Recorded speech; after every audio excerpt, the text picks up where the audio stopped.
आइए जानते हैं झारखंड की 25 बड़ी खबरों को सिर्फ 10 मिनट में। पर अभी तक आप इस वीडियो को लाइक नहीं किए हैं तो कर दें और इस चैनल को सब्सक्राइब कर लें। राष्ट्रीय चैंपियन झारखंड 14 फुटबॉल टीम ने सीएम से की मुलाकात। हेमंत सोरेन बोले, खिलाड़ी हैं राज्य की शान। 69वीं SGFI राष्ट्रीय स्कूली फुटबॉल चैंपियनशिप में खिताब जीतने वाली झारखंड की अंडर 14 फुटबॉल टीम ने मंगलवार को विधानसभा परिसर में मुख्यमंत्री हेमंत सोरेन से मुलाकात की। सीएम ने खिलाड़ियों को बधाई देते हुए कहा कि झारखंड के युवा खेलों में तेजी से पहचान बना रहे हैं और सरकार उनके लिए मजबूत खेल ढांचा तैयार कर रही है। खिलाड़ियों ने बताया कि राज्य की खेल नीतियों, प्रोत्साहन योजनाओं और JPC के सहयोग से उन्हें बेहतर प्रदर्शन की प्रेरणा मिलती है।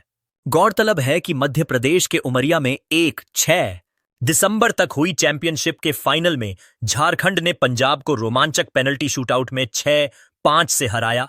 सेमीफाइनल में आदित्य, विक्की और सत्यम के गोलों की बदौलत टीम ने मिजोरम को 3-0 से मात दी थी। विधानसभा से पहले छात्र अधिकार पदयात्रा रोकी गई। JLKM कार्यकर्ताओं का हंगामा। JLKM के नेतृत्व में निकाली गई छात्र अधिकार पदयात्रा को मंगलवार को विधानसभा से पहले ही पुलिस ने रोक दिया, जिसके बाद छात्रों और कार्यकर्ताओं ने विरोध जताते हुए हंगामा किया। यह यात्रा देवेंद्र नाथ महतो की अगुवाई में निकली थी, जिसमें बड़ी संख्या में छात्र और युवा शामिल थे। छात्रों का आरोप है कि राज्य में नियुक्ति प्रक्रिया रुकी है, परीक्षाएं समय पर नहीं हो रहीं और छात्रवृत्ति में अनियमितताएं बढ़ती जा रही हैं। उनका कहना है कि सरकार बार बार आश्वासन देती है, लेकिन जमीन पर कोई समाधान नजर नहीं आता। देवेंद्र नाथ महतो ने कहा कि पदयात्रा का मकसद छात्रों की समस्याएं सीधे सरकार तक पहुंचाना था, लेकिन यात्रा रोके जाने से उनकी आवाज और मजबूत होगी। JLKM ने चेतावनी दी है कि आने वाले दिनों में बड़े स्तर पर आंदोलन जारी रहेगा। धनबाद में दिव्यांग बच्चों के बीच पहुंचे गौतम अडानी। पहला कदम, स्कूल को 3 करोड़ की सहायता घोषणा। IIT ISM के शताब्दी समारोह में शामिल होने धनबाद पहुंचे अडानी समूह के चेयरमैन गौतम अडानी ने सरायढेला स्थित नारायणी चैरिटेबल ट्रस्ट के पहला कदम दिव्यांग स्कूल का दौरा किया। बच्चों से मिलने के बाद उन्होंने ट्रस्ट को 3 वर्षों में 3 करोड़ रुपए सहयोग देने की घोषणा की। यह राशि दिव्यांग बच्चों की शिक्षा, थेरेपी, प्रशिक्षण और नए अवसरों के लिए खर्च की जाएगी।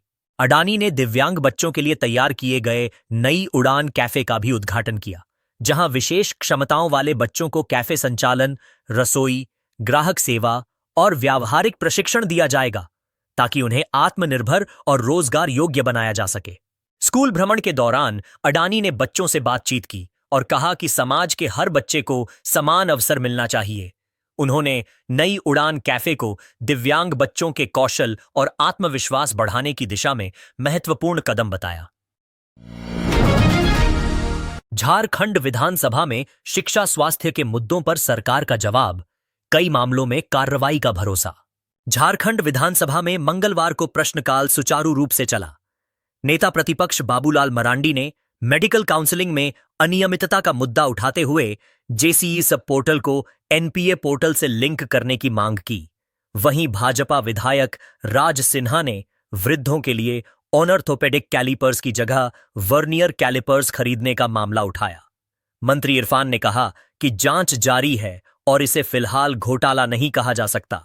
झामुमो विधायक मो ताजुद्दीन ने राजमहल में ट्रॉमा सेंटर बंद रहने पर सवाल किया, जिस पर मंत्री ने डॉक्टरों की कमी स्वीकार की और निरीक्षण का आश्वासन दिया।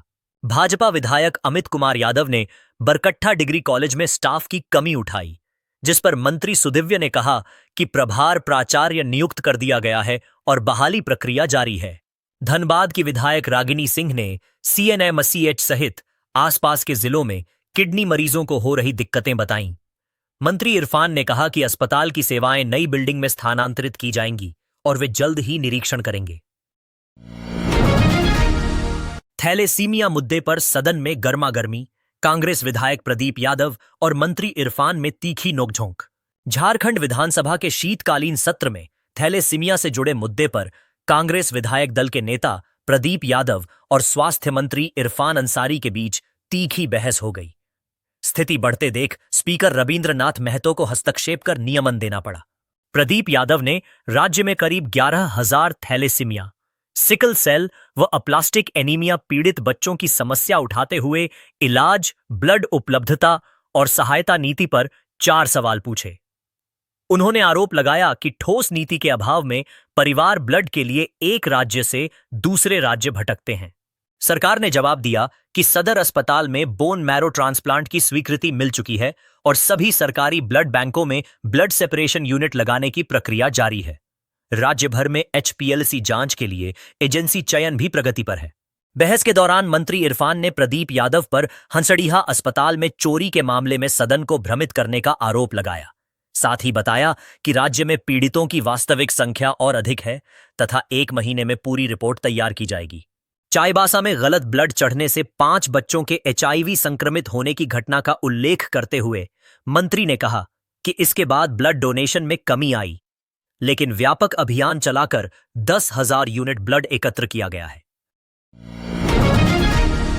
कांग्रेस में बढ़ी अंदरूनी खींचतान, प्रदीप यादव इरफान अंसारी की सदन में तकरार अब पार्टी फोरम तक। झारखंड विधानसभा के शीतकालीन सत्र में कांग्रेस विधायक दल के नेता डॉक्टर प्रदीप यादव और स्वास्थ्य मंत्री इरफान अंसारी के बीच 2 दिनों से जारी टकराव अब पार्टी स्तर पर मुद्दा बन गया है। सोमवार को हंसडीहा स्वास्थ्य केंद्र में चोरी का मामला उठाने के बाद मंगलवार को थैलेसीमिया मरीजों को लेकर स्वास्थ्य विभाग पर प्रदीप यादव के सवालों से दोनों के बीच फिर विवाद बढ़ गया। स्थिति बिगड़ने पर स्पीकर को हस्तक्षेप करना पड़ा। कांग्रेस के मुख्य सचेतक अनूप सिंह ने इस प्रकरण पर नाराजगी जताते हुए कहा कि विधायक दल नेता को पार्टी अनुशासन का पालन करना चाहिए और ऐसे मसले सदन में नहीं उठाने चाहिए। उन्होंने स्पष्ट किया कि मामला पार्टी आलाकमान तक जाएगा क्योंकि इससे कांग्रेस की छवि प्रभावित हो रही है। सदन के बाद भी दोनों नेताओं के बयान तनाव की ओर इशारा कर रहे थे। प्रदीप यादव ने कहा कि हम वकालत कर सकते हैं, जज नहीं बन सकते, जबकि इरफान अंसारी ने व्यंग्य में कहा कि वे प्रदीप यादव से सीखते रहेंगे। कांग्रेस खेमे में इस बढ़ती खींचतान को लेकर चिंताएं बढ़ गई हैं और माना जा रहा है कि यदि जल्द समाधान नहीं निकला तो विवाद और गहरा सकता है। झारखंड का खजाना भरा है, सदन में राधाकृष्ण किशोर का दावा। ध्वनिमत से 7,721 करोड़ का अनुपूरक बजट पारित। झारखंड विधानसभा के शीतकालीन सत्र में बहस के बाद 7,721.25 करोड़ रुपए का द्वितीय अनुपूरक बजट ध्वनिमत से पारित हो गया। कटौती प्रस्ताव लाने वाली भाजपा ने सरकार पर वित्तीय कुप्रबंधन के आरोप लगाए और जवाब के दौरान वॉकआउट कर दिया। संसदीय कार्य मंत्री राधाकृष्ण किशोर ने राज्य की आर्थिक स्थिति का ब्यौरा प्रस्तुत करते हुए कहा कि सरकार के खजाने में पैसे की कोई कमी नहीं है। उन्होंने बताया कि स्कीम हेड में 6,554 करोड़ और स्थापना मद में 966 करोड़ उपलब्ध हैं, जो सामान्य वित्तीय भार है। 30 नवंबर तक राज्य के पास टैक्स और अन्य मदों से 61,056 करोड़ की राशि उपलब्ध है और 98.8% व्यय किया जा चुका है, जो मजबूत वित्तीय प्रबंधन दर्शाता है। उन्होंने केंद्र पर 28,863 करोड़ रुपए रोक कर रखने का आरोप लगाते हुए कहा कि केंद्रीय करों में हिस्सेदारी और अनुदान दोनों में भारी बकाया है। उज्ज्वला, जल जीवन मिशन और छात्रवृत्ति जैसी योजनाओं में केंद्र से अपेक्षित राशि न मिलने पर भी उन्होंने चिंता जताई। वित्त मंत्री ने दावा किया कि एनडीए शासित राज्यों की तुलना में झारखंड ने सबसे कम 2.2% ऋण लिया है और इस वर्ष 16,400 करोड़ लोन लेने की योजना है। उन्होंने कहा कि राज्य के सभी विभागों के कर्मचारियों को 30 नवंबर तक वेतन मिल चुका है।